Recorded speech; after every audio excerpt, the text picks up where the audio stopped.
Do you know what other regimes in the 20th century required similar proof of citizenship? Yes, sir. What?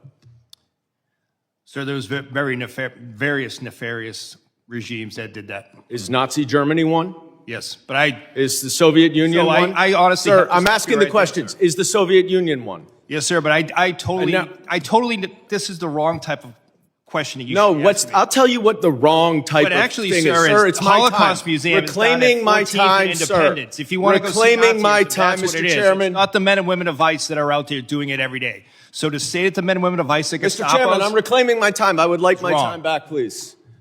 Please give me another 15 seconds because he was unnecessarily speaking.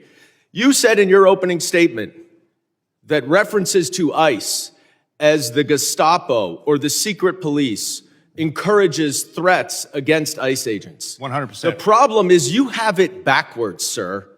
People are simply making valid observations about your tactics, which are un-American and outright fascist. So I have a simple suggestion.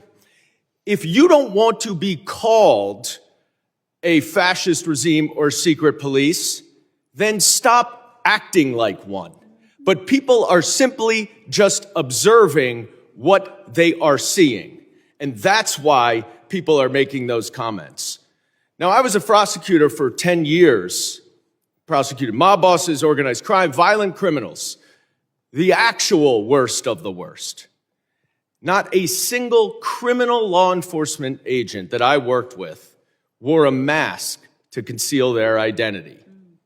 But your department, which is a civil law enforcement agency, is defending the use of masks by your agents because of a so-called rise in threats and assaults against your officer. Now, you said in your opening testimony that assaults against ICE officers are up by more than 1,400%, which is now even more than the 1,300% that your gaslighting spokesperson, Tricia from Ohio, has recently been citing. But here's the problem. There are two separate, very detailed, very thorough investigative reports based on your own data that both conclude that assaults against ICE officers are up about 25%, which is far less, of course, than you assert, and far less than you would expect from an agency that has more than doubled its hiring and has an even greater increase in arrests. Now, why is that a problem, Mr. Lyons? It's a problem because the explanation that your agents are wearing masks because of fear of assaults or doxing is outright bogus. You and your untrained, unqualified, unvetted, unidentified agents are intentionally terrorizing our cities and communities all over this country to avoid accountability for their excessive force and their lawless actions. That is why you're wearing masks.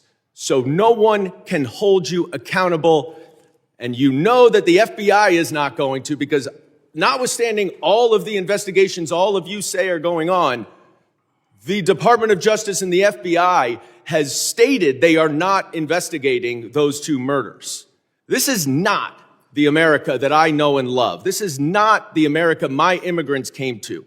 And it's long past time that you rein in your out-of-control agency and start following the law and the Constitution, and I yield back. Gentleman's time has expired. I now recognize the gentleman from Arizona, Mr. Crane, for 5 minutes of questions.